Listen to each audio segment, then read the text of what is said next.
woman is hard.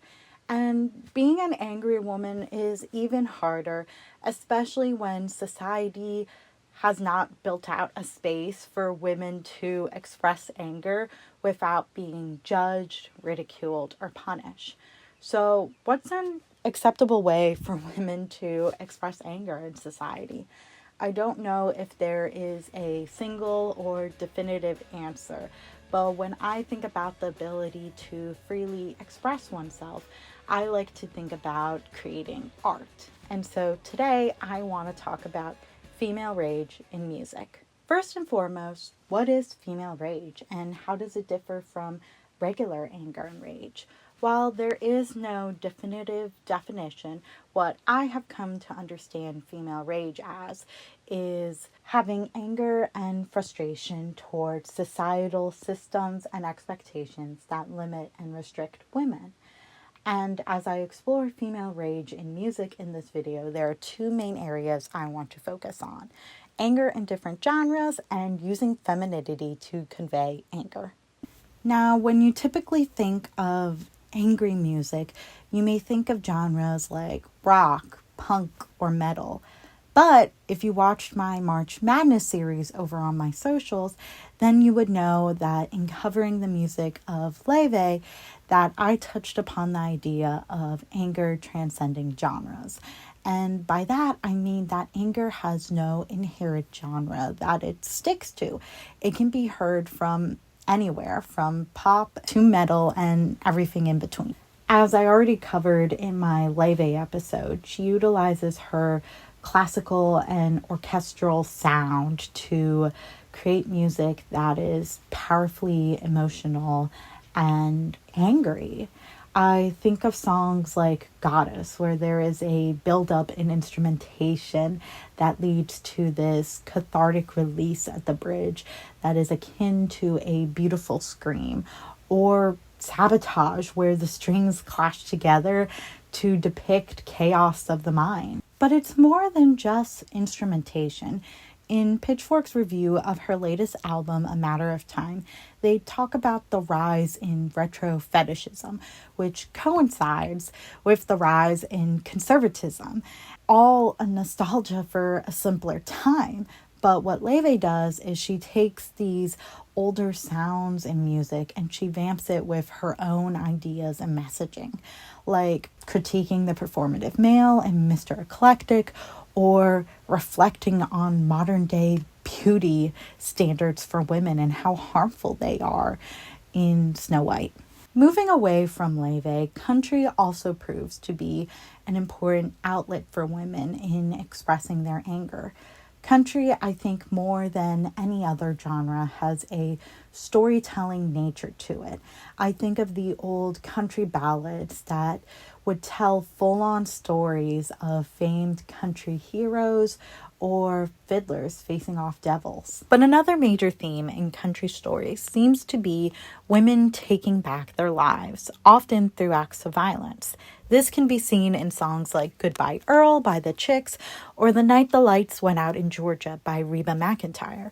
For many female artists, country is a genre where they feel free to shine a light on deeper aspects to womanhood, such as infidelity, marriage, substance abuse, etc. And with its storytelling nature, it also allowed female artists to tell their side of the story to the male perspective presented in many songs that already exist.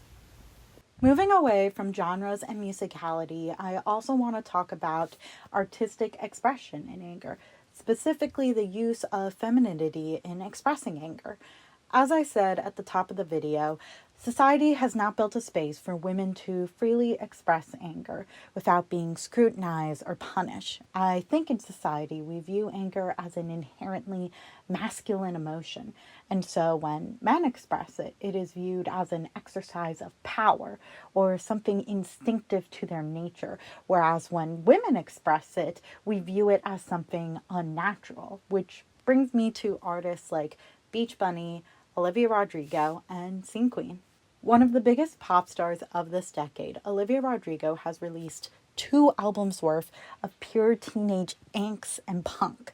She has quickly amassed a huge following of predominantly teenage girls, and what she teaches them through her music and performances is that it's okay to be a girl, a frilly feminine girl, and to be angry at the same time. In a TeenVogue article on Rodrigo's Guts tour, author Reshma Saujani says of Rodrigo, she is embracing girlhood, bows, miniskirts, sparkles, and feelings, and the righteous indignation of politics, protests, and punk rock.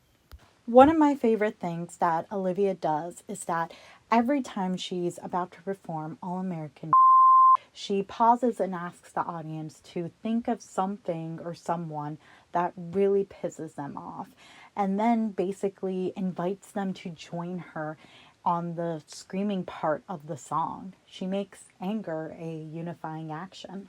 Olivia Rodrigo is far from the only artist embracing femininity when expressing anger. Take indie pop band Beach Bunny. Last April, they released their latest album, Tunnel Vision, which is an exploration of growing up in a complicated world, but also a full punk album with songs critiquing modern-day society, capitalism, and society's consumption of violence. But let's take a look at their album art for Tunnel Vision. Far from what one would expect from typical punk albums, Beach Bunny's world is bright pink and girlish, with pom-poms, balloons, and heart-shaped nuclear clouds. Within this candy-colored world, there are complex emotions and anger and rage. Having followed Beach Bunny for a while now, they always embrace bright colors and cutesy imagery, even when their sound has evolved. They've never compromised their personality for it to be seen as more edgy. Similar to Beach Bunny, Scene Queen also refuses to change their image to match their sound.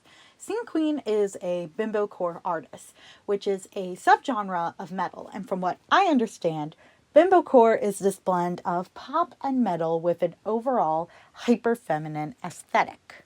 Watching Scene Queen's music videos, it's jarring to see these super pink, super girly worlds coexist with an aggressive breakdown or lyricism that spouted anger and frustrations. In an interview talking about how her onstage persona came to be, Scene Queen says, "Before Scene Queen came to be, I dropped an active rock song. It was just my blonde, girly-looking self.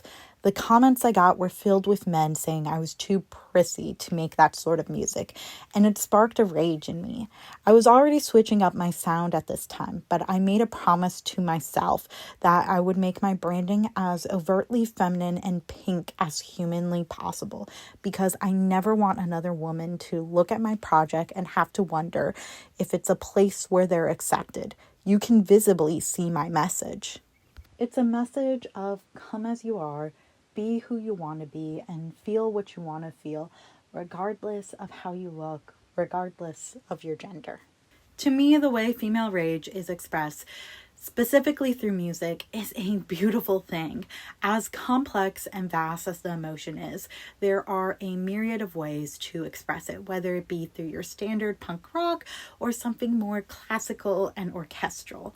Additionally, anger is not a male-exclusive emotion, and while society still has a long way to go in building a space for women to freely express their anger without fear of being judged or punished, there are female artists out there actively using their femininity to express anger, carving out space and showing women that you can like makeup and the color pink and still be pretty pissed off at the same time. No pun intended. Thank you for watching my video on female rage in music. If you want more on the subject matter, including female artists you should be listening to for all your crash out needs, then be sure to follow my Instagram and TikTok channels, where you can find my March Madness miniseries. Until next time,